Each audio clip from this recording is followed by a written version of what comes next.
అపొస్తలుల కార్యాలు 11వ అధ్యాయము 17వ వచనం. కాబట్టి ప్రభువైన యేసుక్రీస్తునందు విశ్వాసముంచిన మనకు అనుగ్రహించినట్లు దేవుడు వారికి కూడా అనుగ్రహించి ఉండగా దేవుడిని అడ్డగించుటకు నేను ఏ పాటు వాడనని చెప్పాను. ప్రార్థన చేసుకుందాం. పరిశుద్ధ తండ్రి, ప్రేమగల ప్రభువా, ఇచ్చిన ఈ వాక్యాన్ని బట్టి నీకు వందనాలు ప్రభువా. మాతో మరొకసారి స్పష్టంగా మీరు మాట్లాడండి. కావలసిన వాక్యాన్ని మాకు అందించమని, ఆత్మకార్యం జరిగించమని నజరేయుడైన యేసుక్రీస్తును వేడుకుంటున్నాం తండ్రి. ఆమేన్. వాక్యం సెలవిస్తుంది, నేను ఏ పాటి వాడను. దీని గురించి అనేక పాటలు కూడా ఉన్నాయి. ఏ పాటి వాడను అనగా తగినంత అర్హత లేని వాడని అర్థం. నాకు ఏ అర్హత కూడా లేదు, నాకు ఏ అర్హత కూడా నాకు లేదు. ఒక స్థాయికి మించిన పని చేయాలంటే నాకు దానికి అర్హత లేదు అని చెప్పడం, లేకపోతే నేను ఇది చేయలేను, నా వల్ల అది కాదు, ఫలానా జాబ్ నేను చేయాలి కానీ నాకు అర్హత దానికి లేదు, నేను ఏ పాటి వాడను. ఈరోజు మనం మాట్లాడుకునే వాక్యం సందేశం పేరు ఏ పాటి వాడను. దేవుడి విషయంలో కానీ, దేవుడి పరిచయంలో కానీ మనిషి ఏ పాటి వాడు. ఏ విషయంలో దేవుడు మనుషులు ఏ పాటి వారని చెప్పి వాక్యం సెలవిస్తుంది, ఏ విషయంలో వాక్యం మనం సెలవిస్తుంది మనుషుడు ఏ పాటి వాడని మనం ఒక్కొక్కటి మనం ధ్యానించుకుందాం. అపొస్తలుల కార్యాలు అదే 11వ అధ్యాయము 17వ వచనం. మళ్ళీ చూద్దాం ఒకసారి. కాబట్టి విశ్వాసముంచిన మనకు అనుగ్రహించినట్లు దేవుడు వారికి కూడా సమాన వరము అనుగ్రహించి ఉండగా దేవుని అడ్డగించుటకు నేను ఏ పాటి వాడని చెప్పాను. మొట్టమొదటిగా ఏంటంటే దేవుడిని అడ్డగించుటకు మనిషి ఏ పాటి వాడు. ఇక చూసినట్లయితే యూదులైన పేతురు ఉన్నాడు. ఆ యూదులైన పేతురు కొర్నేలి ఇంటికి, ఒక ఇంటికి వెళ్ళి అక్కడ సువార్త చెప్పడానికి దేవుడు వెళ్ళమంటాడు. అక్కడ వెళ్ళి అక్కడ దేవుని వాక్యం చెప్తున్నప్పుడు అక్కడ అనేక మంది వచ్చి ఆ కొర్నేలి ఇంట్లో వాక్యం వింటారు. తర్వాత వాళ్ళు పరిశుద్ధాత్మ నింపబడి అక్కడ దేవుని కార్యం జరుగుతుంది. యూదుడైన పేతురు అక్కడ వెళ్ళి సువార్త పఠించినప్పుడు కొర్నేలి ఇంట్లో, ఒక అన్యుడైన కొర్నేలి ఇంట్లో సువార్త చెప్పినప్పుడు తర్వాత అక్కడ ఉన్న యూదులు ఏమంటారంటే, దేవుడు మనల్ని యూదులు మాత్రమే చెప్పమన్నాడు కదా, అన్యుల దగ్గరికి వెళ్ళి చెప్పమనలేదు కదా, ఈ సువార్త అనేది మనకే కదా, ఈ సువార్త మనకే కదా, అన్యులకు కాదు కదా, ఇతను ఎందుకు అన్యుల దగ్గరికి వెళ్ళి సువార్త ఎందుకు ప్రకటించని చెప్పి అక్కడ ఉన్న యూదులు అందరూ కూడా ఏం చేస్తున్నారంట, ఒకరినొకరు ఏం చేస్తున్నారు, మాట్లాడుకుంటున్నారు, వాదము చేస్తున్నారు. ఎందుకు ఇతను కొర్నేలి ఇంటికి వెళ్ళాడు, ఎందుకు ఇతను అన్యుల దగ్గరికి వెళ్ళాడు, ఈ సువార్త యేసు ప్రభు యూదులు మాత్రమే కదా, దేవుడి మాటలు యూదులు మాత్రమే కదా అని చెప్పి ఒక వాదన జరుగుతుంది. పేతురు అంటాడు, ఏమంటాడు కదా 17వ వచనంలో, కాబట్టి ప్రభువైన యేసుక్రీస్తునందు విశ్వాసమించిన మనకు అనుగ్రహించినట్లు వారికి కూడా సమాన వరము అనుగ్రహించి ఉండగా దేవుణ్ణి అడ్డగించుటకు నేను ఏ పాటు వాడని చెప్పాను. అక్కడ ఉన్నప్పుడు ఏంటంటే యేసు ప్రభు సువార్త, దేవుని గురించి కానీ సువార్త కానీ వీళ్ళకి మాత్రమే ఒక కండిషన్. చాలామంది కూడా వాళ్ళకి ఎందుకు చెప్తున్నారు, వీళ్ళకి ఎందుకు చెప్తున్నారు అంటూ ఉంటారు. అదే ఆ సంఘానికి వెళ్ళొద్దు, ఈ ఫెలోషిప్కి వెళ్ళొద్దు, అక్కడికి వెళ్ళి చెప్పొద్దు అంటారు. వీళ్ళకి మాత్రమే అంటారు. కానీ వాక్యం సెలవిస్తుంది మనుషుడు దేవుడిని అడ్డగించడానికి ఏ పాటి వాడు. ఈరోజు మన దేవుడిని కార్యాలు మనం ఏది కూడా ఏ మనుషుడు కూడా దాన్ని అడ్డుపరచలేడు. దేవుడు చేసే కార్యాలు ఏ మనిషి కూడా దాన్ని అడ్డుపరచలేడు. దేవుడు ఏదైనా ఒక విజన్ ఇచ్చి దేవుడు ఒక పని చెప్పినప్పుడు ఆ పని చేస్తున్నప్పుడు దాన్ని మనిషి వెనకలాగాలని చూస్తున్నప్పుడు దాన్ని ఏ మనిషి కూడా దాన్ని వెనక్కి ఆపలేరు. యూదుడైన పేతురు వెళ్ళి అక్కడ సువార్త చెప్తున్నప్పుడు, దేవుడు కార్యం చేస్తున్నప్పుడు, దేవుడు చెప్పిన పని చేస్తున్నప్పుడు అక్కడున్న యూదులందరూ కూడా దాన్ని ఆప్ చేయడానికి, అక్కడున్న యూదులందరూ కూడా అతన్ని వెనక్కి లాగడానికి, అక్కడున్న వాళ్ళందరూ కూడా కించపరచడానికి రెడీగా ఉన్నారు. కానీ దేవుడి కార్యాలను ఆపారా? కొర్నేలి ఇంటికి వెళ్ళి వెళ్లకుండా పేతురుని ఎవరైనా ఆపగలిగారా? కొర్నేలి ఇంటికి వెళ్లకుండా ఏ ఒక యూదుడైనా వచ్చి అడ్డుపరచగలిగారా? ఎవరైనా ఆఫ్ చేశారా? దేవుని కార్యాలు చూడకుండా, వాళ్ళు మారు మనసు పొందకుండా, వాళ్ళు బాప్టిజం తీసుకుండా, వాళ్ళు పరిశుద్ధాత్మతో నింపబడకుండా ఎవరన్నా వచ్చి ఆపగలిగారా? దేవుడి కార్యాలు కూడా ఏ మనుషుడు కూడా ఆపలేరు, చేయజాలరు. ఏ మనిషి కూడా దాన్ని అడ్డుపరచలేడు. దేవుడి కార్యాలు, దేవుడు ఏదైనా చెప్పినప్పుడు, దేవుడు ఏదైనా చేయమని చెప్పినప్పుడు, దేవుడి పని చేస్తున్నప్పుడు కానీ దాన్ని ఏ మనిషి కూడా దాన్ని అడ్డుపరచలేడు. ఈరోజు మన జీవితం కూడా దేవుడు మనకి ఏదైనా పని చెప్తున్నప్పుడు, ఆ పని చేస్తున్నప్పుడు దేవుడి పని కానీ, దేవుడు చెప్పిన పని కానీ, ఒకవేళ వెనకున్న నలుగురు మనుషులు, ఆ నలుగురు ఈరోజు సాధారణంగా ఏమనుకుంటారంటే, ఏదైనా పని చేయాలనుకోండి, ఏదైనా పని చేయాలనుకుంటే సాధారణంగా మనిషి అనుకుంటారు, ఆ నలుగురు ఏమనుకుంటారేమో. ఆ నలుగురు ఎవరో ఆ నలుగురు ఎక్కడుంటారో, ఏం చేస్తారో తెలియదు. ఏదైనా చేయాలంటే ఆ నలుగురు ఏమనుకుంటారో, ఎక్కడైనా వెళ్ళాలంటే ఆ నలుగురు ఏమనుకుంటారో, ఏదైనా ఇవ్వాలి అంటే ఆ నలుగురు ఏమనుకుంటారో, ఏదైనా చెప్పాలి అంటే ఆ నలుగురు ఏమనుకుంటారు. ఆ నలుగురు ఎక్కడుంటారో, వాళ్ళ కలర్లు ఏంటో, వాళ్ళ పేర్లు ఏంటో ఏం తెలియదు. ఎవరో ఆ నలుగురు, వాళ్ళ నలుగురు కోసం మన జీవితాన్ని మనమే ఆఫ్ చేసుకుంటాం. ఒక మనిషి ముందుకు వెళ్ళిపోవడం కారణం ఏంటంటే, ఎవరో నలుగురు అంట ఏదో అనుకుంటారంట. వాళ్ళు ఏమనుకుంటే మనకెందుకు, వాళ్ళు ఎవరో ఏంటో మనకు తెలియదు. అలానే ఆ యూదులు ఏమని అనుకుంటారని చెప్పి సాధారణంగా మనం పని చేస్తున్నప్పుడు కానీ, ఏదైనా మనం దేవుడిచ్చిన పని ముందుకెళ్తున్నప్పుడు ఎవరో ఏదనుకుంటారు. ఎవరో ఏదనుకుంటారంటే మనం ఏది కూడా చేయలేము. ఎవరో ఏదన్నా అనుకోవాలి, మనకు అనవసరం. అదే పేతురు ఒకప్పుడు అదే మైండ్ ఉంది, తను కూడా అదే పేతురు కూడా ఒకప్పుడు అదే మనసు ఉంది. ఈ సువార్త, ఈ దేవుడి మాటలు ఎవరికి? యూదులకు మాత్రమే, దేవుడి మెట్లు మాత్రమే, బయట వాళ్ళకి ఇది లేదని ముందు అదే వ్యక్తికి ఆ వేర్లు నాటిపోయి ఉన్నాయి. తర్వాత దేవుడు తనకి ఒక దర్శనంలో చూపించిన తర్వాత, తన మనోవేత్తం తెరవబడిన తర్వాత తనకి అర్థమైంది. ఈరోజు మనం ఒక దేవుడి పని చెప్తున్నప్పుడు కానీ, దేవుడి పని చేస్తున్నప్పుడు కానీ, ఏదైనా ఒక పని చేస్తున్నప్పుడు కానీ, ఎప్పుడైనా సరే వాళ్ళేమో అనుకుంటారని చెప్పి దేవుడి కార్యాలు మనం ఎప్పుడు ఆఫ్ చేయకూడదు. ఎందుకంటే ఏ మనిషి కూడా దాన్ని ఆఫ్ చేయలేడు. దేవుడు చెప్పిన పని కానీ, దేవుడు చిత్తానుసారం కానీ, దేవుడిని అడ్డగించడకు మనిషి ఏ పాటి వాడు. మనం చూసినట్లయితే ఆదికాండంలో అక్కడ యాకోబు ఉన్నాడు. ఆ యాకోబు అక్కడ దేవునితో పోరాడుతున్నట్టు మనం చూస్తున్నాం. అసలు చెప్పాలంటే అసలు మనిషి దేవునితో పోరాడగలరా? ఇంగ్లీష్లో ఉంటుంది రెస్లింగ్ విత్ గాడ్ అని. అసలు దేవుడితో అసలు రెస్లింగ్ చేయగలరా, పోరాడగలరా? పట్టుకున్నప్పుడు తుంటినరం ఏమైందంట? ఓడిపోయింది. యేసు ప్రభుని యేసు ప్రభుని అక్కడున్న సోల్జర్స్, అక్కడున్న సైన్యంలో ఉన్న వాళ్ళని పట్టుకోవడానికి వచ్చినప్పుడు ఎవరు ఇక్కడ ప్రభు, యేసు ప్రభు ఎవరు అక్కడ అంటే నేనే అని చెప్పడం కానీ ఆ మాటకి కింద పడిపోతారు. అలాంటి శక్తిగల దేవుడిని మోషే, ప్రభు నేను చూడాలని చెప్పి మోషే అన్నప్పుడు, నువ్వు నన్ను చూడలేవు, నువ్వు వెనకాల భాగం నుంచి నన్ను చూడని చెప్పి ప్రభు చెప్తే, అంత సర్వశక్తి గల దేవుడిని పోరాడగలడు ఈజీయా? కానీ దేవుడితో పోరాడాడు. అంటే దేవుడు అది అనుమతించాడు అంతే. ఆయన పరీక్షిస్తున్నాడు, దేవుడు టెస్ట్ చేస్తున్నాడు. విశ్వాసంతో దేవుడు అక్కడ ప్రభుని ఆఫ్ చేశాడు. కానీ సాధారణంగా అయితే అసలుకి ఎవరు కూడా దేవుడిని ఆఫ్ చేయలేరు, దేవుడిని ఎవరు కూడా అడ్డగించలేరు, మనుషులు ఎవరు కూడా అడ్డుపడలేరు. ఈరోజు ఒక పని దేవుడు మనం చెప్పారంటే ఇది చెయ్యి అని చెప్పి, ఒకవేళ ఆ పని చేయడానికి ఎవరు మనం సహకరించిపోయినా పర్లేదు, కానీ దేవుడు చెప్పినప్పుడు ముందుకెళ్తే ఆ పని వెనకాల నలుగురు ఏమైనా అనుకుంటారు, నలుగురు ఏమైనా అంటూ ఉండొచ్చు, కానీ దాన్ని ఎవరు దేన్ని ఆఫ్ చేయలేరు. అలా చూస్తూ ఉంటారు అంతే. అది ముందుకెళ్తుందంటే అలా అంటానే ఉంటారు, వాళ్ళు చూస్తూనే ఉంటారు, దేవుడి పని ముందుకెళ్తానే ఉంటుంది. ఆ గోడలు పడిపోతున్నాయి నెహెమ్యా కాలంలో ఉన్నప్పుడు. మళ్ళీ ఆ గోడలు తిరిగి మరి కట్టాలని చెప్పి దేవుడు అనుకున్నాడు.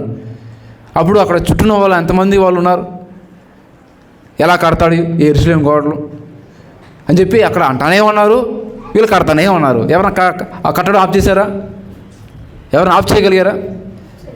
అందుకే ఒక భక్తుడు చెప్పాడు ఏమంటే, ఎవరైనా ఏదైనా మాట మనకి అంటున్నారంటే, నెగిటివ్గా ఏదైనా అన్నారంటే ఒక రాయితో సమానం. ఆ రాయిలు పడుతుంటే చూసి బాధపడవద్దు. ఆ రాయిలు వేస్తున్నప్పుడు, ఒక్కొక్క రాయి వేస్తున్నప్పుడు రాయిలు తీసుకో. ఆ రాయిలు వేస్తుంటే ఆ రాయిలు తీసుకొని, ఆ ఒక్కొక్క రాయి తీసుకొని దాని మీద ఒక బిల్డింగ్ కట్టుకొని ఇంకొక అంతస్తు వైపు వెళ్ళు అని. ఇతరులు మన ఏదైనా మాట అంటున్నారంటే, ఇతరులు ఏదైనా మన నెగిటివ్ ఏదైనా చెప్తున్నారంటే, ఆ నెగిటివ్ మాటలు తీసుకొని ఎప్పుడు బాధపడద్దు, కుంగిపోదు. ఆ మాటలు ఒక రాళ్ళు లాంటి, ఆ రాళ్ళు తీసుకో.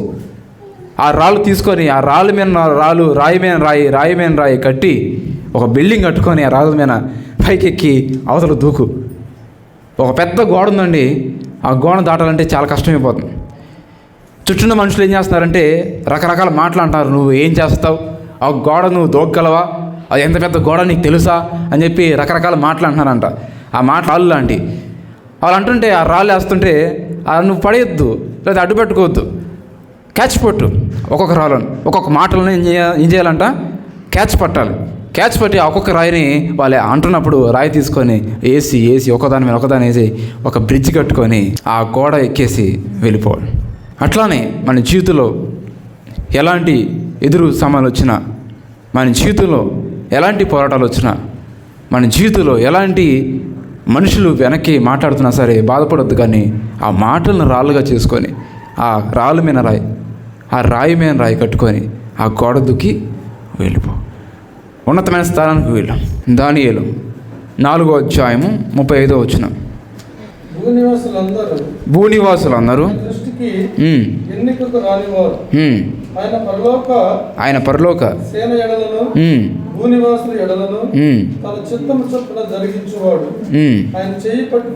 ఆయన చెయ్యి పట్టుకొని నీవేమి చేయుచున్నావని ఆయనతో చెప్పుటకు ఎవడునో సమర్థుడును కాడు. ఎవరు కూడా చెయ్యి పట్టుకుని ఆపలేరు. నిన్ను ఎవరైనా ముట్టారనుకోండి, నన్ను ముట్టినట్టే.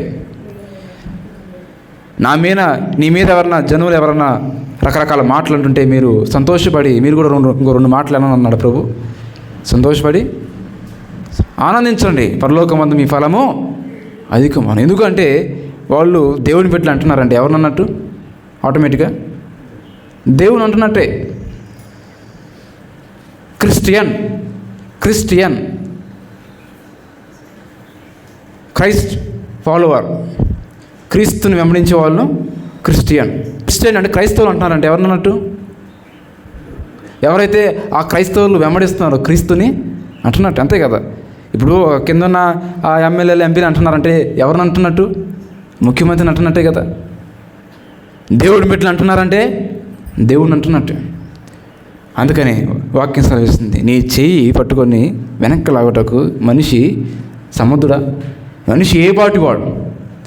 దేవుడు కార్యాలు మన జీవితంలో ఆపుటకు ఏ మనిషి కూడా దాన్ని ఆపలేడు. ఏ నరుడు కూడా దేవుని కార్యాలను ఆపలేడు అని వాక్యిస్తారు. కాబట్టి మన జీవితంలో దేవుడు ఏదైనా పని చెప్తున్నాడంటే, పేతురు ఎలా లోబడి వెళ్ళాడు అలా మనం కూడా లోబడి వెళ్తే మన జీవితంలో దేవుడు చేసే కార్యాలు మనం కూడా చూస్తాం. దేవుడు చేసే కార్యాలు ఆపుటకు మనిషి ఏ పాటి వాడు. తర్వాత యోబు రాసిన గ్రంథము 7వ అధ్యాయము 17వ వచనం.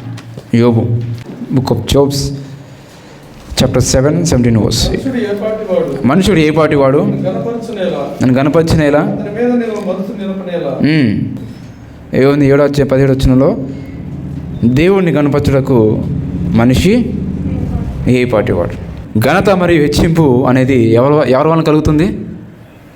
ఘనత హెచ్చింపు అది దేవుని వల్ల మాత్రమే కలుగుతాయి. హెచ్చించేవాడు ఎవరు? దేవుడు. గణపరిచేవాడు ఎవరు? దేవుడు. ఒక వ్యక్తిని దేవుడు హెచ్చించాలనుకున్నాడు, ఒక వ్యక్తిని దేవుడు గణపరచాలనుకున్నాడు, దాన్ని కూడా ఏ మనిషి కూడా దాన్ని ఆపచేయలేడు. అందుకని కీర్తన గ్రంథము 75వ అధ్యాయము 6-7 వచనం. తూర్పు నుండి అయినను, పడమటి నుండి అయినను, అరణ్యం నుండి అయినను హెచ్చు కలగదు. దేవుడే తీర్పు తీర్చువాడు. ఆయన ఒకరిని తగ్గించును, ఒకరిని హెచ్చించును. ఆయన ఒకరిని తగ్గించును, ఒకరిని హెచ్చించు. అంటే హెచ్చించేది ఎవరు? దేవుడే. దేవుడు హెచ్చించేటప్పుడు ఏ మనిషి కూడా దాన్ని ఆపు చేయలేరు.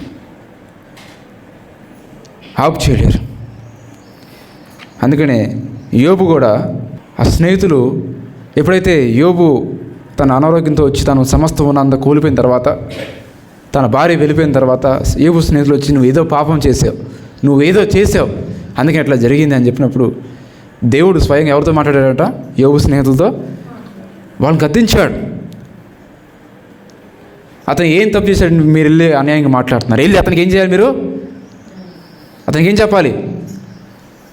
సరి చేసుకోండి, వెళ్ళి యోబు సరి చేసుకోండి అని చెప్పి దేవుడు గద్దించాడు. మళ్ళీ ఆ స్నేహితులు యోబు దగ్గరికి వెళ్ళి ఏమన్నా క్షమించు, నేను తప్పు చేశాను చెప్పి వాళ్ళు తర్వాత సరి చేసుకుంటారు. ఎందుకంటే దేవుడు యోబుని హెచ్చించాలనుకుంటున్నాడు. ఎన్నంతలుగా? 200. దేవుడు హెచ్చించినప్పుడు ఏ మనిషి దాన్ని, దేవుడిని హెచ్చించే వారిని ఎవరన్నా అన్నా సరే దేవుడు అసలు ఊరుకోడు, అస్సలు ఒప్పుకోడు. తగ్గించుటకును ఒకరిని హెచ్చించుటకును ఎవరు సమర్థులంట? దేవుడే. కాబట్టి మనుషులు హెచ్చించుకుంటారు. అవును, మనుషులు హెచ్చించుకునేది తాత్కాలికంగా కాసేపు ఉంటుంది, కొంత సమయం వరకే, కొన్ని సంవత్సరాల వరకే. కానీ అకస్మాత్తుగా అది ఏమైపోతుందంట? దిగిపోతుంది. దేవుడు హెచ్చించాలనుకున్నప్పుడు ఏ మనిషి కూడా దాన్ని ఆఫ్ చేయలేడు. ఒక వ్యక్తిని దేవుడు వాడుకోవాలన్నప్పుడు స్టాప్ చేయలేరు, ఎవరు కూడా దాన్ని ఆఫ్ చేయలేరు. ఒక వ్యక్తిని ఉన్నతమైన స్థానం నిలబెట్టాలని చెప్పి అనుకున్నప్పుడు దాన్ని ఏ మనుషులు ఎలా ఉంటారంటే, ఒక వ్యక్తి ఎదుగుతున్నప్పుడు మనుషులంట ఓర్చుకోలేరంట, రెడీగా ఉంటారు. ఎందుకంటే రెడీగా, వాడు ఆ ఉద్యోగం ఎట్లా వస్తుంది చూస్తా. ఏంటి వాడు జాయిన్ అయింది నాకంటే మొన్న, తనకేమొచ్చింది? ప్రమోషన్ వస్తుంది. వాడికి ప్రమోషన్ ఎట్లా వస్తుందో నేను చూస్తా, వాడికి పెళ్ళి ఎట్లా అవుతుందో నేను చూస్తా. చెడగొట్టోళ్ళు కూడా ఉంటారు. వాడికి ఉద్యోగం ఎట్లా వస్తుందో నేను చూస్తా, వాడికి మార్కులు ఎట్లా వస్తుందో నేను చూస్తా, వాడు క్లాస్ ఫస్ట్ ఎలా వస్తాడో నేను చూస్తా అని చెప్పి ఉంటారు, రెడీగా ఉంటారన్నమాట. క్లాస్లో కానీ, జాబ్లో కానీ, మన ఇంటి పక్కన కానీ.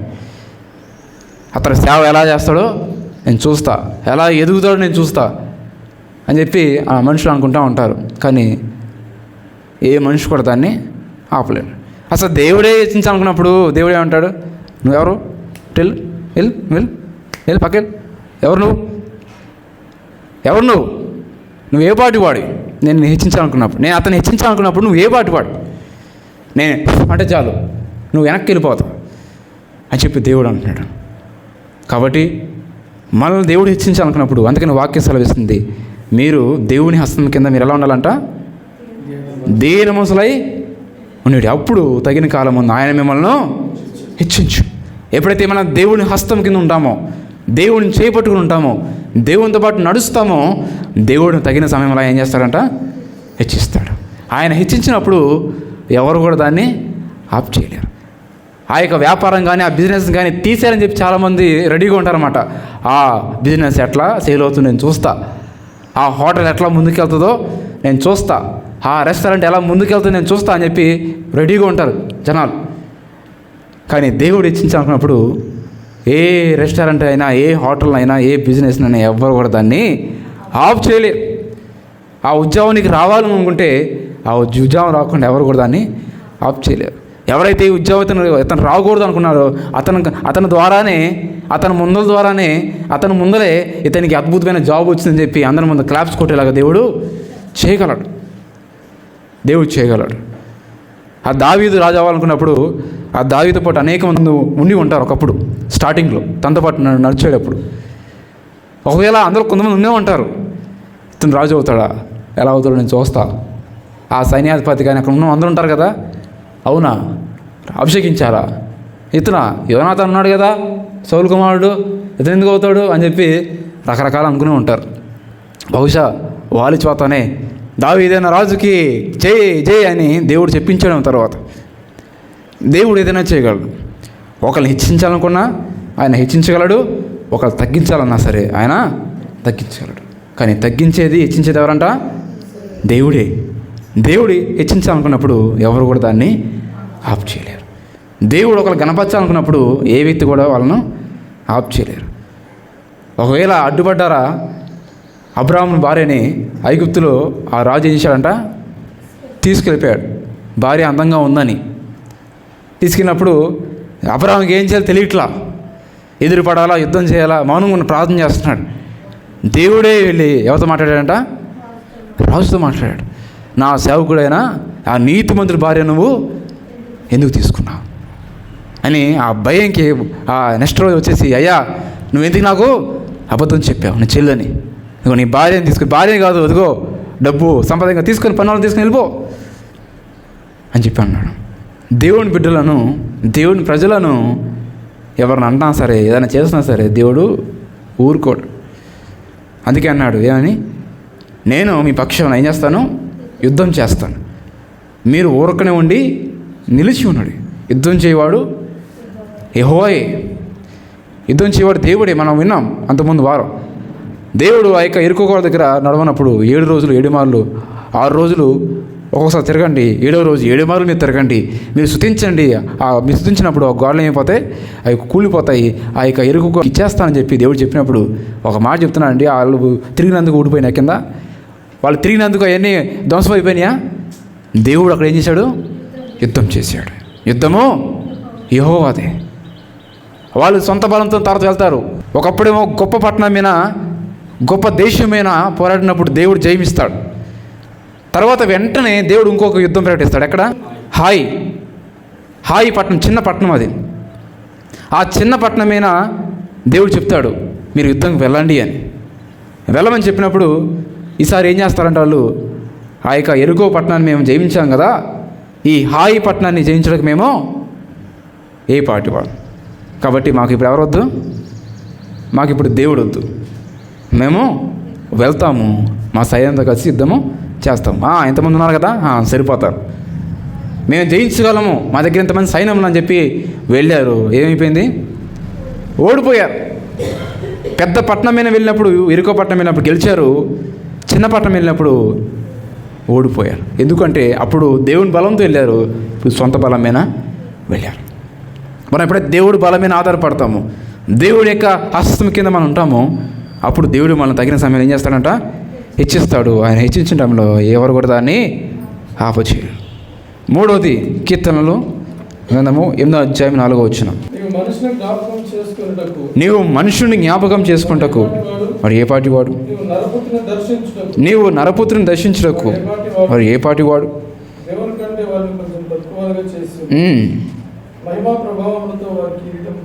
మహిమా ప్రభావంతో కిరీటము ధరింపచేసి. దేవుడు మనుషులను నిత్యము జ్ఞాపకం చేసుకుంటాడు. 3వది ఏంటంటే దేవుని జ్ఞాపకాలు నిరంతరం ఉండటకు మనుషుడు ఏ పాటివాడు. దేవుని జ్ఞాపకంలో నిరంతరం ఉండటకు మనిషి ఏ పాటివాడు. చూసినట్లయితే ఆదికాండము 8వ అధ్యాయము 1వ వచనం.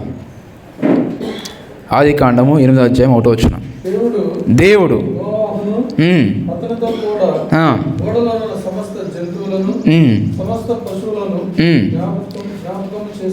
జ్ఞాపకము చేసుకున్నాను. చాలండి, దేవుడు మనుషులు నిత్యం జ్ఞాపకం చేసుకుంటాడు. దానికి ఉదాహరణ కారణం ఏంటంటే ఇదే. మనం చూసినట్లయితే అక్కడ గొప్ప జలప్రలయం దేవుడు ఆయన అక్కడ తీసుకొచ్చినప్పుడు అక్కడ ఆ భూలోకం అంతా ఏమవుతుందంట? ఆ జలప్రలయంలో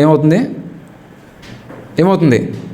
ఆ నీటి ప్రవాహంలో ఏమవుతున్నారో అందరూ కొట్టుకుపోతారు. అప్పుడు దేవుడు ముందుగానే నోవా కుటుంబంకి చెప్తాడు, ఏంటంటే మీరు ఒక ఓడను చేసుకొని ఆ ఓడలో మీరు కుటుంబం ప్రవేశించండి. తర్వాత వాళ్ళు వెళ్ళిపోతారు. ఆ జలప్రలయం వస్తుంది, జన సమూహం ఏం చేస్తుంది? తుడిచిపెట్టుకుని వెళ్ళిపోతుంది. తర్వాత 8వ అధ్యాయం 1వ వచనం ఏమనంట? దేవుడు నోవాహును జ్ఞాపకం చేసుకొని ఓడలో నుండి బయటకు రప్పించినట్లు మనం చూస్తున్నాం. 8వ అధ్యాయం 1వ వచనం మరొకసారి చూద్దాం. దేవుడు నోవాహును అతనితో పాటు కూడా సమస్త జంతువులను సమస్త పశువులను జ్ఞాపకము చేసుకున్నాను. దేవుడు మర్చిపోవచ్చు కదా. ఒకసారి దేవుడు మర్చిపోతే నోవా కుటుంబం అంతా ఓడలో ఉండిపోయేవాళ్ళు.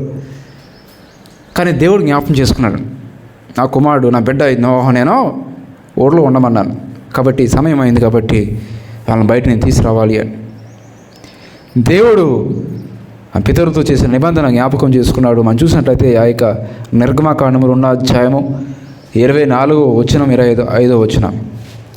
నిర్గమకాండము 2వ అధ్యాయము 24వ వచనము 25వ వచనం. కాగా దేవుడు వారి మూలుగులను విని అబ్రహాము, ఇస్సాకు, యాకోబులతో జ్ఞాపకము చేసుకొనెను.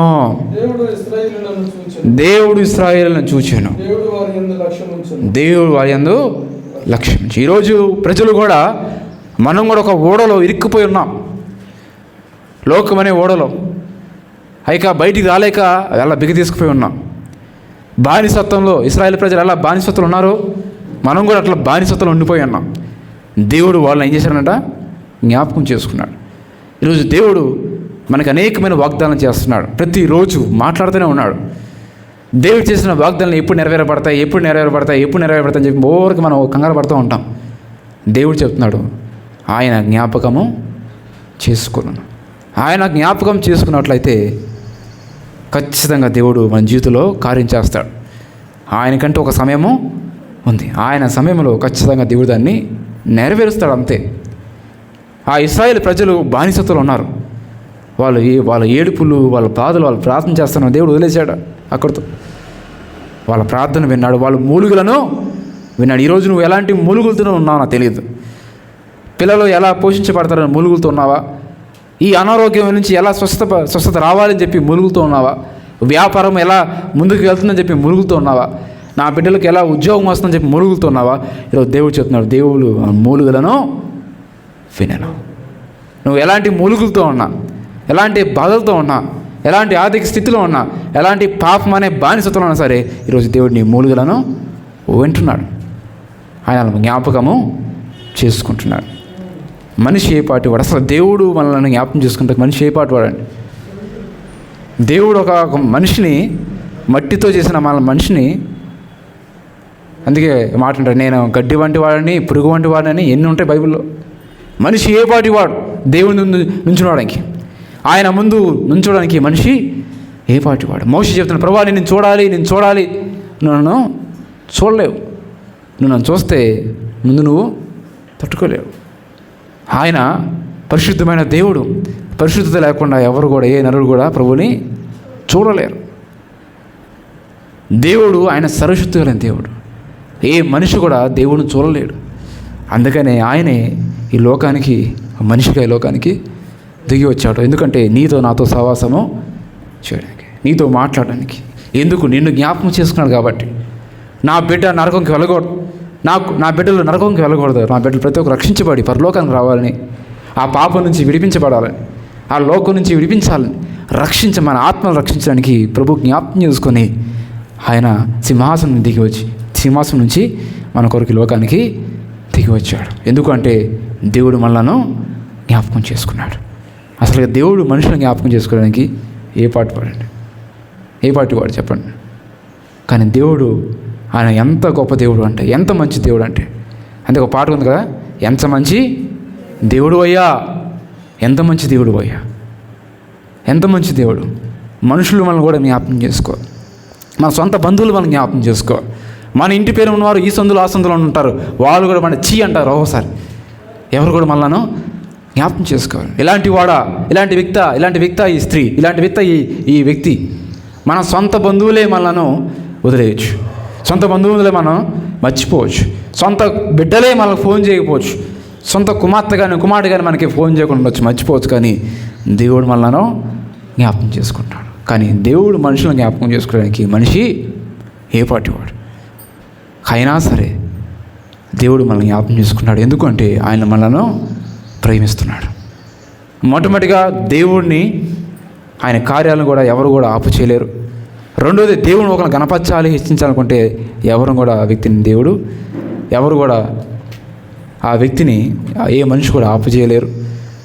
అట్లానే దేవుడు జ్ఞాపకం చేసుకునేందుకు మనిషి ఏ పాటివాడు. కాబట్టి ఈరోజు మన జీవితంలో ఎలాంటి పరిస్థితి నుంచి వెళ్తున్నా, ఎలాంటి మనం మార్గం నుంచి వెళ్తున్నా సరే, అందుకే పాట ఉంది కదా, నేను వెళ్ళే మార్గము దేవునికి తెలియను. ఒక పాట కూడా ఉంది, నేను వెళ్ళే మార్గము దేవునికి, ఆయనకు తెలుసు ముందుగానే మనం ఎక్కడికి వెళ్తున్నామో ఆయనకి సమస్తం తెలుసు. మరి రేపు పొద్దున ఎక్కడికి వెళ్తాం మనం ఇప్పుడు ఆలోచించుకుంటాం, ఏమవుతుందని. మన పుట్టక ముందులే మన బర్త్, మన డెత్ మొత్తం దేవుని చేతులు ఉన్నాయి. ఒక బుక్ రాసి పెట్టేశాడు మన చరిత్ర గురించి, మన జీవితం గురించి మొత్తం. ఒక బుక్ అనుకోండి, ఇదంతా బుక్ ప్రింట్ అయిపోయి ఉంది, పరిశుద్ధ గ్రంథం.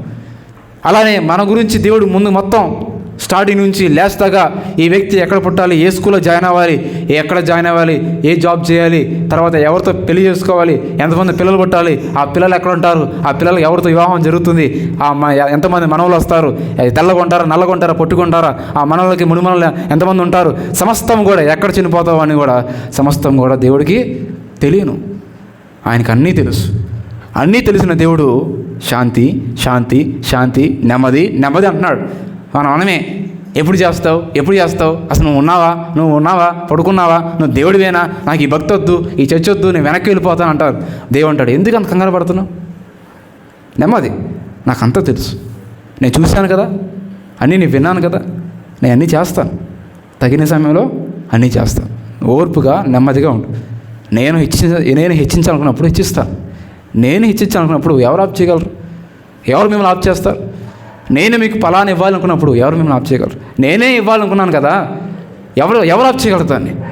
నేనే మిమ్మల్ని హెచ్చించాలనుకున్నాను కదా, ఎవరు ఆప్ చేయగలరు? దేవుడు హెచ్చించాలనుకున్నప్పుడు ఏ మనిషి కూడా దాన్ని ఆప్ చేయలేడు. దేవుడు దాన్ని ఇవ్వాలి అనుకున్నప్పుడు ఎవరు కూడా దానికి అడ్డు చెప్పలేరు. ఒకవేళ అడ్డు చెప్పాలని ట్రై చేసినా సరే వాళ్ళు ప్రయాణాలు కానీ వాళ్ళ క్రియలు కానీ ఏది కూడా పని చేయదు. కాబట్టి ప్రార్థన చేసుకున్నాం. నిజమే ప్రభువా, నువ్వు నన్ను జ్ఞాపకం చేసుకుంటాకు నేను ఏ పాటిని వాడు, నువ్వు నన్ను హెచ్చించడానికి నేను ఏ పాటి వాడు. దేవుడు హెచ్చిస్తాడు, దేవుడు నీకు ఉద్యోగం ఇస్తాడు, దేవుడు నీకు కావాల్సిన ప్రతిదీ ఇస్తాడు, దేవుడు నీకు సరైన వ్యక్తితో నీకు వివాహం జరిగిస్తాడు. దేవుడు నేను హెచ్చించాలనుకున్నప్పుడు ఏ మనిషి కూడా దాన్ని ఆప్ చేయలేడు. నువ్వు విశ్వాసంతో ఆయన బలిష్టమైన చేతుల్లో నువ్వు అణిగిమణిగుంటే, ఆయన హస్తంలో కింద ఉంటే, ఆయన చేయి పట్టుకుని నడిస్తే తగిన సమయంలో దేవుడిని హెచ్చిస్తాడు. తగిన సమయంలో దేవుడు నీకు ఉద్యోగం ఇస్తాడు. తగిన సమయంలో దేవుడు నీకు జీవిత భాగ్యస్వామ్యం ఇస్తాడు. తగిన సమయంలో దేవుడు నీ కుటుంబాన్ని హెచ్చిస్తాడు. నీ అనారోగ్యం నుంచి విడుదల కలిగిస్తాడు. దేవుడు నిన్ను స్వస్థపరుస్తాడు, ఘనపరుస్తాడు. అనేకమంది వేల మందికి దేవుడు నిన్ను ఒక ఉన్నతమైన స్థలంలో నిన్ను నీ కుటుంబాన్ని దేవుడు నిలబెడతాడు. ప్రార్థన చేసుకుందాం. పరిశుద్ధ తండ్రి, ప్రేమగల ప్రభువా, నువ్వు మమ్మల్ని హెచ్చించాలనుకున్నప్పుడు దాన్ని ఎవరు ఆప్ చేయగలరు? నీవు మమ్మల్ని గణపరచాలనుకున్నప్పుడు దాన్ని ఎవరు ఆప్ చేయగలరు? ఏ మనిషి నరుడు కూడా ఆప్ చేయలేరు నాయన. మా జీవితంలో చేయాల్సిన కార్యాలు జరిగించు ప్రభువా. నీ చిత్తం జరిగించమంటున్నారు. నీ చిత్తమే మా జీవితంలో నెరవేర్చబడును గాక. నీ చిత్తమే మా బతుకుల ప్రభువా నెరవేర్చబడును గాక. నీవు కార్యం చేయాలనుకున్నప్పుడు ఏ మనిషి కూడా ఆప్ చేయలేరు నాయన. మా జీవితంలో మీరే కార్యం జరిగించి విన్న వాక్యాన్ని మా జీవితంలో ఫలింపచేయండి. అవును, నువ్వు హెచ్చించాలనుకున్నప్పుడు ప్రభువా, పేతురు ఆ కొర్నేలు ఇంటికి వెళ్ళి స్వార్థ ప్రకటించాలన్నప్పుడు ఆ యూదులు ఎందుకు వెళ్ళావు, అక్కడ ఎందుకు వెళ్ళి స్వార్థ చెప్పావు, దేవుడు ప్రభు స్వార్థ గురించి మన యూదులు మాత్రమే కదా అని చెప్పి వాళ్ళు వాదన చేస్తున్నారు. కానీ ప్రభువు అందరికీ ప్రభువే కదా, సమానము, ఆయన సత్య సువార్త అందరికీ అని పేతురు సువార్త చెప్పిన వారందరికీ చెప్తున్నాడు కదా. నిజమే కదా ప్రభువా. ఆ రోజు వాళ్ళు వెళ్ళి అన్యులకు చెప్తున్నప్పుడు అందుకే కదా ఈరోజు మాకు సువార్త మాకు వచ్చింది.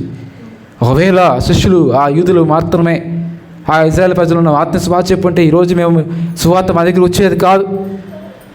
ఆ యొక్క తోమా శిష్యులైన తోమా ఆ యొక్క ఇండియాకు వచ్చి సువార్తను చెప్పేవాడు కాదు. నిజమే ప్రభువా, నువ్వు అందరినీ ప్రేమిస్తున్నావు, నువ్వు ప్రతి ఒక్కరిని ప్రేమిస్తున్నావు. మా పట్ల గొప్ప ప్రాణం కలిగి ఉన్నావు. విన్న వాక్యాన్ని మా జీవితంలో ఫలింపచేయండి.